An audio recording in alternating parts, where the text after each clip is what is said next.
From REACH to LFGB, understanding European directives for your product.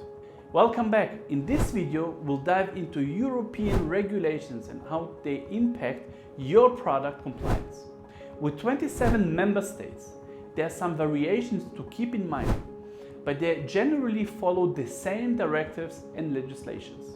The General Product Safety Directive ensures that only high-quality products are available on the market, while specific directives like REACH and LFGB regulate certain substances and food contact materials. Label requirements can be tricky, but we'll guide you through the most common directives and explain how to apply them to your product. By the end of this video, you'll have a solid understanding of why this regulation exists and how to meet them. Now let's switch to Nadine, our HMS and Compliance Officer at The Atomic, the marketing and compliance agency for manufacturers and distributors. Let's get started. Welcome back. I hope you're ready and excited to hear more about what it entails to get your products out there and in good regulatory standing. In this section, we're going to have a look at specifically the European directives and legislations and what they mean for your product's compliance. Now, let's start with the basics. The European Union currently has 27 member states. What's great is that these 27 member states all more or less follow the same directives and legislations. There are some variations to take note of, but if we're talking about the big certifications like CE or Low Voltage Directive known as LVD, they're the same. Now let's touch on the General Product Safety Directive, also called GPSD. This directive is the umbrella for all directives in Europe, and it regulates many different types of products, from toys to electronics to machinery. This directive ensures that distributors and factories are not putting bad quality products on the market. So then, how do you know if a product is good quality or bad quality?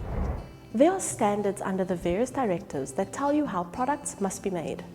Examples of these directives are the RoHS Directive, which restricts hazardous substances, or the Low Voltage Directive, which ensures that electrical equipment with certain voltage limits provide a high level of protection. Other really important European directives to know of are the REACH Directive and the LFGB Directive. Let's dive into the REACH Directive. This directive restricts heavy metals, pollutants, and chemicals in all consumer products. The REACH Directive applies to most products which are put on the market. In this case, either you or your supplier can self-declare that the product meets the REACH Directive. However, as I've previously mentioned, it's always better to have evidence or proof from the third-party laboratories.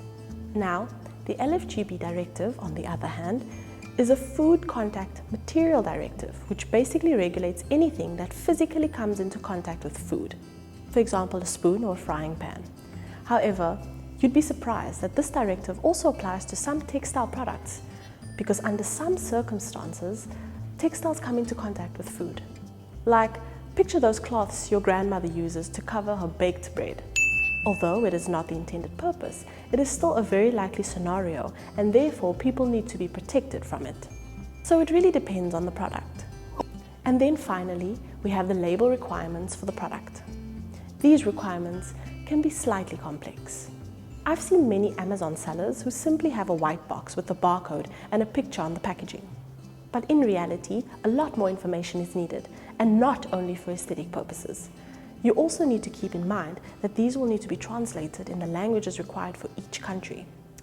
Label requirements are based on two major points. One, what the physical product is, like is it a chemical or a textile? Two, what your claims are. If your marketing material is so creative but makes big claims, then every claim needs to be supported by a lab. For example, washing and caring instructions for textile products are extremely important to be placed on the product. Or a simple toy, you will need to have the EN71 logo and standard printed on the package and so on. It sounds like a lot. But this is my purpose in this section, to get you comfortable with the European regulations that are relevant to you, and to get you to a place where hearing about all these requirements doesn't make you break into a sweat. Like I have said, the regulations in the EU are usually more strict when it comes to certain product categories. But as an importer, you could save yourself a lot of money if you do your due diligence. Whether you go the declaration of conformity route or go for the actual evidence, the amount of risk you want to take depends entirely on you. In this section, I'm just showing you what the law requires and also a few tips that you could use to save money but still comply. In the next few lessons, I'll walk you through some of the most common European directives and explain how you can apply them. Although we cannot go through all the directives, once you have an understanding of a few of them, you'll have an idea of how you should apply them to your product and what type of questions to ask. I'll also make you understand why these directives are in place, which I feel is important to help you understand the process as well. So that's it for now. I'll see you in the next lesson.